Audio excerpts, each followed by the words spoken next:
Truth, understanding others. Now, I need some audience participation. Anybody? What motivates people? Anybody? Money. Money. Okay, good. Okay, let's stop with there. Money. I asked my 23-year-old son, Steven, he just graduated UCLA in economics. I asked him, what motivates you? And he said, money. And I said, you know what? I have a little bit more experience in life, and I would beg to differ that money is not a good motivator. I just heard from Tyree in the membership class. He said,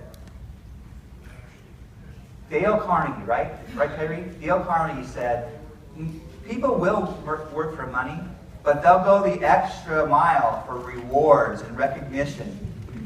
Right? Dale Carnegie? Tyree? All right. Okay, so money, I'll give you that, yeah, to a certain extent.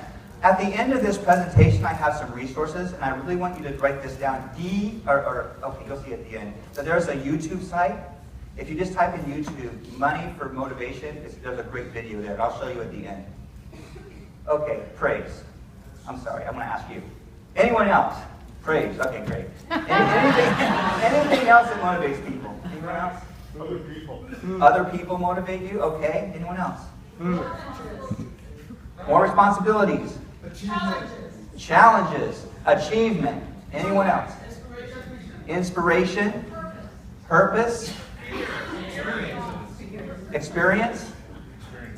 Experiences. You know what? If you survey 100 people, you probably get 99 different responses. Why is that? Because everyone's different. That's why you got to do number one, which is understand people to know what motivates them. So I've heard some of these things: public recognition, more responsibility, promotion, acceptance, accomplishment.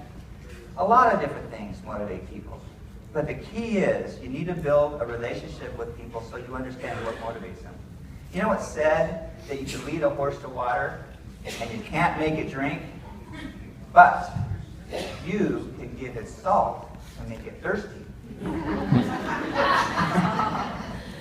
You know what? Is when you understand people, you'll understand what that salt is to make them thirsty. Okay? So be salt. Be salt in life. Purpose. Okay. All right. Let's go on to number 2. So the first one was what? Truth. And what is the truth? Understanding people. Second thing I want you to understand is wisdom. Apply truth. Providing opportunities. Encourage team members to use their natural skills. If I was doing everything for my club, it wouldn't be as robust a club as it is. We have a club member here, Julia, and she brought her husband, Fernando. Thank you for coming today. They're here to support me, and I really need the club to fill out what we can do, because I'm a real extrovert. You can see, what I do. I like to tell stories. But there's a lot of introverts that I can't really reach. And so we have a full club members that each of them are able to reach different people. And it's just so beautiful. Okay, so let me tell you our story. In 2000, we actually started in 1993 under the term Motor Mouse. Get it? AAA, Motor Mouse, back to San Francisco. But they kind of went down. We moved from San Francisco to Walnut Creek in 2009. And so, in 2013, we started back, and they started the club again. And for 2 years, people felt really obligated. And this is something I learned from Dennis Dawson and Brendan Murphy. Where's Brendan? I saw him here. Brendan? I don't know if you know this, but I learned this from you. Last year at a Makeup TLI, Toastmasters Leadership Institute, they said this, and this one thing I'll never forget. They said, if your leaders feel obligated, they're not going to last long. If you feel guilty and you feel, oh, I should do that, but I don't really want to, you're not going to last for long. You're going to be in the NFL. It stands for not for long, buddy. But what you really need is not the first O, obligation. You need to see it as opportunity. I remember John F. Kennedy. He said this story. There were 2 brothers. We just had Christmas, and a 10-year-old and a 12-year-old. And the older brother got a football for Christmas. And he said, "What'd you get? What'd you get?" And the little brother said, "Come and see." And so they ran down the corridor, and they opened the door there, and there's a big old pile of horse manure. And the big brother said, "I got this football, and you got the horse manure?" And he said, yeah, get a shovel. I said, well, why? Because behind this much horse manure, there's got to be a horse somewhere. It's all in how you look at it, isn't it? Is it an obligation or is it an opportunity?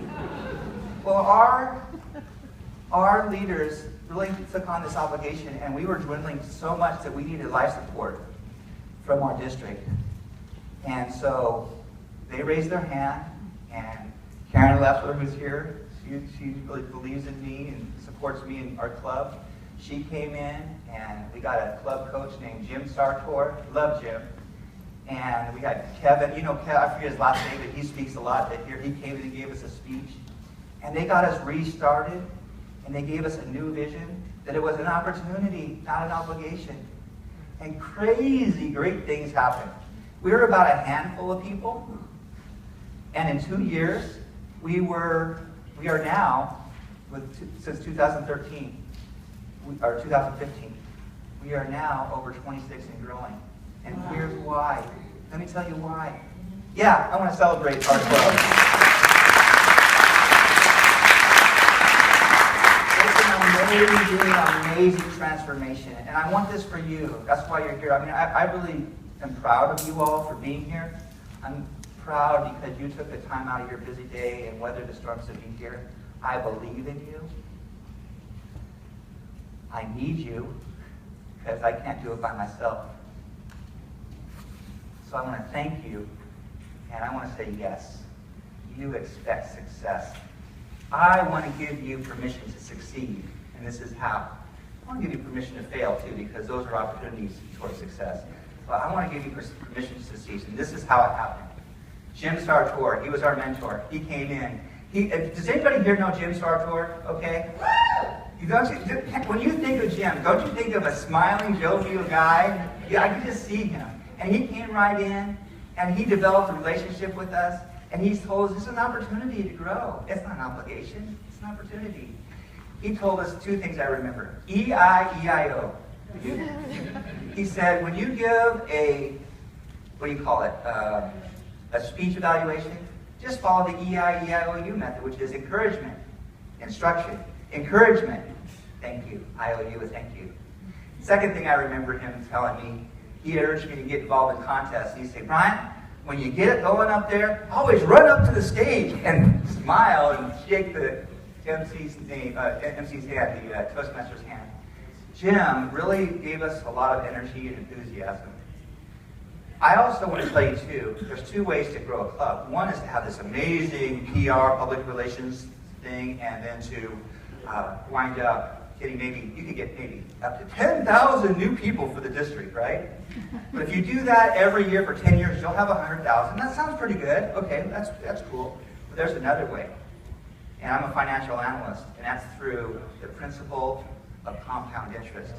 Just talk to one person. I brought one person in, and I had a friend, and she was more of an introvert, I'm more of an extrovert, and she didn't feel so comfortable about talking. She didn't want to go. I said, come on, I'll go if you go. In February of 2015, we went together. She gave her icebreaker speech with, yes, wound up being somewhat emotional. But you know what? She got so involved because of what was happening and how she was growing that she invited her friends. And they invited their friends. And that's how we're at 26 now and growing. See, because if you invite one friend, and that multiplies to 2 friends, after 2 years, you'll have 4 friends, right? And 4 times 2 is 8, and then 16, 32. After 30 iterations of that, you'll have like 7 billion. Is that more than 100,000? Yeah. Okay? So, the principle of multiplication, obligation. And then, like I said, we saw this vision through Jim. I could tell you so many more stories, but my time is running out. Get with me and look me up, AAA Talkers, and I'd be glad to show you some more stories. You want to visit us, you can.